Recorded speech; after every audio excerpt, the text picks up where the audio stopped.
All right, well, another comfortable victory, but just offensively in the last, I would say 4 or 5 games, just been an offensive explosion. And talk about what that role has been for you guys and why it's occurring right now. I think it's a number of things. I think obviously the level that we're sharing the ball and taking care of the ball, that's a really big thing. Going into that last game against Phoenix, that was a huge point of emphasis going in. But overall, I think our assist-turnover ratio as of late has been incredible. And how do you get the assists? Guys are moving the ball, they're unselfish, and we're generating great looks. So guys are stepping into the shots and making those shots. And getting to the foul line. I think we scored 74 in the paint tonight. So we had an attack mindset and did a great job of that. Nikola comes back with another triple-double, I believe. So, so just offense is firing on all cylinders, and it was nice to see in that second half our defense really took control. You mentioned Nikola Jokic, and I think the question was posed to you prior to the game, were you worried about him? To which you said, no, just go out. He should go out and play big boy basketball, which then he did. Yeah, it's... Obviously, it was an unfortunate situation, but it was one game.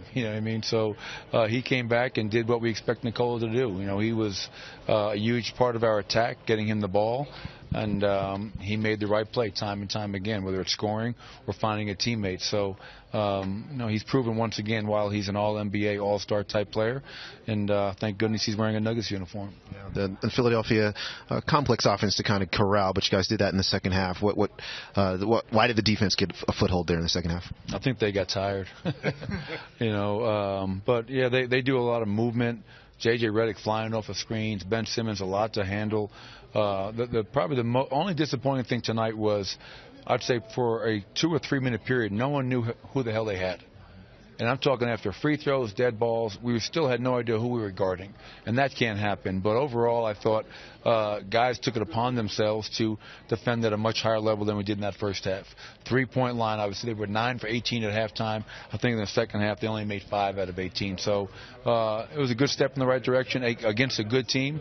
And they were without 3 starters, obviously, but still a tough challenge for us. Talk about how you guys kind of look at different segments in the season. Now you guys have 6 of your next 7 on the road. What's the key defensively as this challenge approaches as to where you guys need to get? Yeah, and for me, I'm just still trying to close out January. So we go on this road trip tomorrow, Memphis and New Orleans. Obviously, we have to continue to find ways to win on the road, Nick, and there's 2 things that jump out for us to do that. One is to make sure that we don't beat ourselves on the road with turnovers, which we've done at times. And the second more important thing is bring a defensive mindset.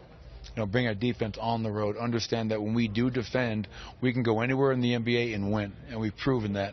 And hopefully we can, when we pack our bags tonight, we all pack our defense and we can bring it to Memphis with us. Is it tough for you to sort of hang your hat on an offensive performance when Nikola has such a big night, when there are so many defensive breakdowns that just seemingly frustrated you on the sidelines? They shot 41% from the field, so our defense, unfortunately for our team, I'm a perfectionist. I'm never satisfied. And, we might do 5 great things in a row, but when we leave somebody wide open in transition for a dunk, that is it's like a boiling point for me. So I'm seeing a therapist about that. I'm trying to get, kind of find my inner peace. But I think we did some good things tonight, especially in that second half. And that's our greatest challenge, Mike, is to stop being a team that defends for a quarter or a half or 3 quarters and to do it as close to 48 minutes as possible. Not easy. Teams are really good in the NBA, and they can score at high levels. But we did it earlier, and last couple of games we've been a lot better defensively, and hopefully that continues moving forward. With the performance tonight, it's hard for me to believe Nikola Jokic is not on the starting All-Star team. Just another amazing night. Is it hard watching this and not seeing him on the team as a starter? No, I'm not worried about any of that stuff, to be honest. Nikola will get his due.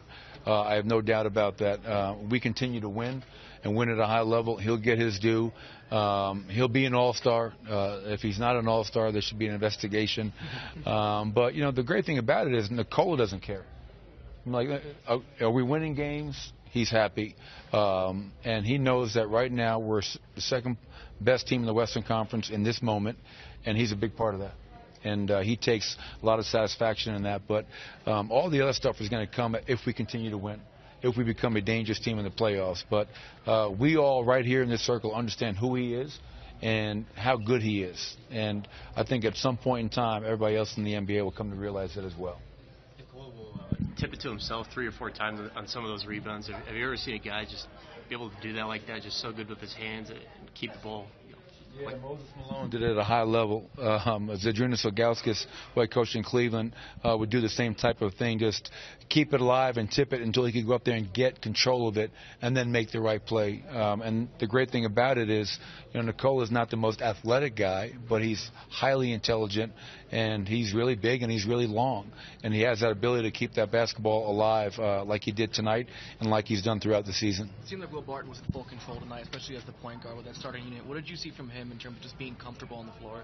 Yeah, it's so kind of threw him a curveball. Coming back, Jamal's out with the ankle injury, and I wanted Torrey's size and strength to guard up against Ben Simmons, so I started Will at the 1, and you could tell there were some things I'm calling. He's still trying to figure out, okay, what is the offense? What do I have to do in this in play? And that's not his fault. That's my fault. I put him in a tough position. But you can see his confidence growing. He's very vocal out there, which I love to see. He's running his team. He's vocal in the huddles. And for Will, it's always a battle of when to look to score and be Will Barton, and then when to be a facilitator, playmaker, and a guy who runs his team.